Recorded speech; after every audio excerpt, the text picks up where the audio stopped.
Сәлеметсіңдер ме балалар? Бүгінгі өтетін тақырыбымыз толықтауыш. Біз сөйлемнің тұрлаулы мүшелерін өттік. Сөйлемнің тұрлаулы мүшелері бастауыш және баяндауыш болып бөлінеді екен. Ол екеуі сөйлемнің ұйытқысы болып табылатынын айттық.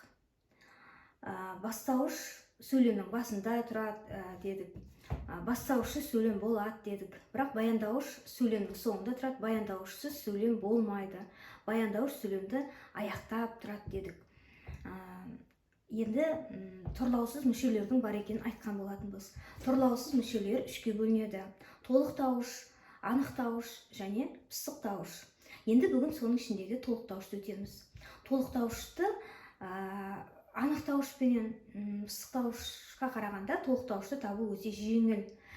Неге дейсіздер ғой? Өйткені толықтауышты білу үшін біз 7 септікті білуіміз керек.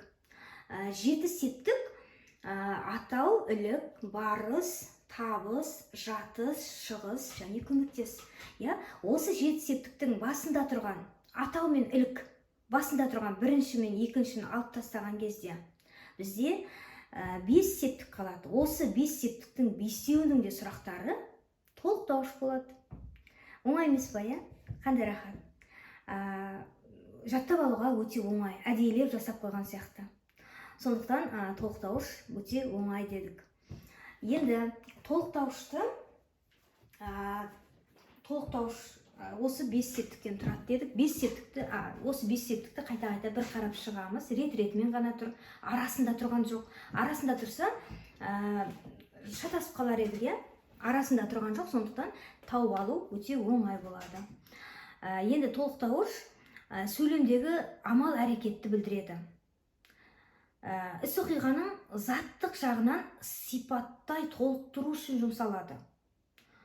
Негізінен баяндауышпен байланыста болады. Енді баяндауыш зат есімнен болуы мүмкін, есімдіктен болуы мүмкін, сын есімнен де болады, сан есімнен де болады және етістіктен де жасалады. Міне осы 5 сөз табынан осы толықтауыш болады екен. Толықтауыш туралы тағы не айтуға болады? Толықтауыш құрылысына қарай дара толықтауыш бір сөзден тұрса, күрделі толықтауыш дейміз егерде 2 сөзден тұратын болса. Болмаса 3 сөзден тұратын болса, үйірлі толықтауыш деп айтамыз. Енді мағынасы мен байланысу түріне қарай толықтауыш тура толықтауыш және жанама толықтауыш болып екіге бөлінеді екен. Енді тура толықтауыш деген ол табыс септігінде тұрып, кім не деген сұраққа жауап берсе, оны біз тура толықтауыш дейді екенбіз. Тек қана табыс септігінде тұрса, оны тура толықтауыш дейміз.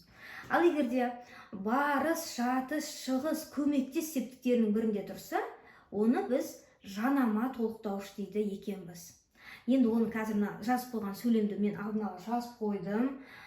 Осы жазып қойған сөйлемді қазір талдау барысында қайсысы тура толықтауыш, қайсысы жанама толықтауыш екенін айтып өтемін. Егерде ұмытып кетпей қараймыз. Ол жылқының қара торысын сатып алды.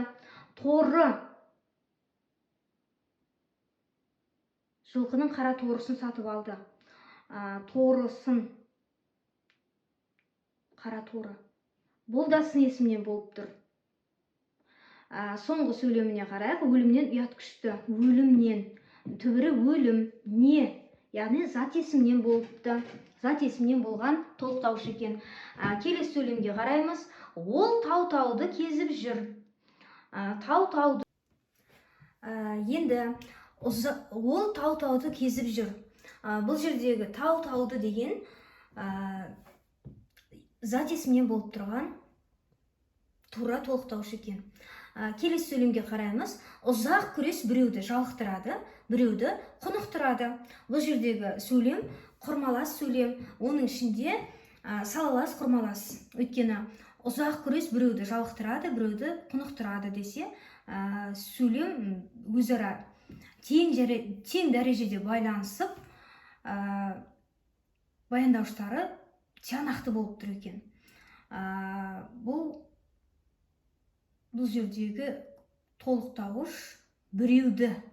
Бұл да тура толықтауышқа жатады, өйткені табыс септігінде тұр. Біреу дегеніміз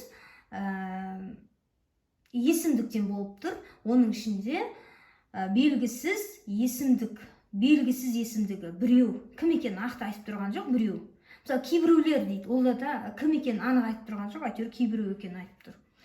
Сондықтан белгісіздік есімдігіне жатады екен. Міне солай балалар, сөйлемдерді талдадық, толықтауышты түсіндіңдер деген ойдамын. Енді толықтауыш онша қиын емес, тура жанама дегенді табу да қиын емес.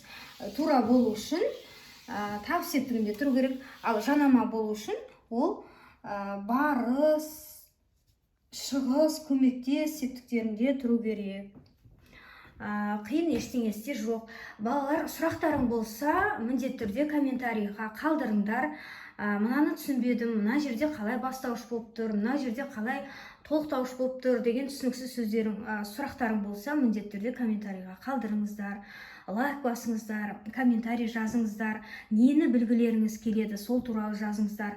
Құрмалас сөйлемнің түрлерін бір-бірінен ажырата алмай жататын оқушылар бар. Егер де құрмалас сөйлем туралы көбірек білгілерің келсе, есімдік туралы, етістік туралы толып жатқан әйтеуір қазақ тілінің салалары көп қой.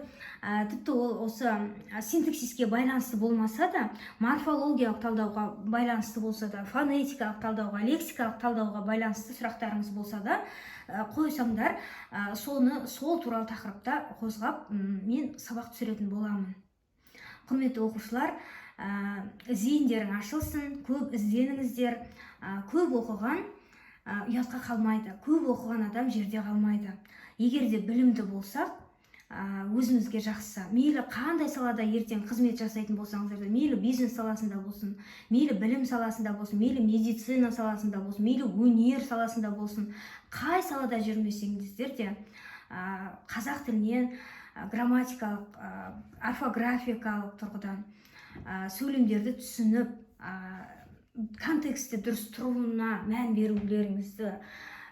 берулеріңізге бұл өте жақсы көмекші. Егер де қазақ тілін емін еркін меңгерсеңдер, қатесіз жазатын болсаңдар, қатесіз өз ойларыңды айтатын болсаңдар, бұл сендердің сауаттылықтарыңды көрсететін бірден бір көрсеткіш. Сондықтан қазақ тіліне бей-жай қарамаңыздар. Қазақ тілі өте маңызды салалардың бірі. Қазақ тілін ары қарай дамыту ол сендердің қолдарыңда тұрған нәрсе. Сондықтан қазақ тіліне бей-жай қарамаңыздар дегім келеді. Жақсы, олай болса, сау болыңыздар деймін.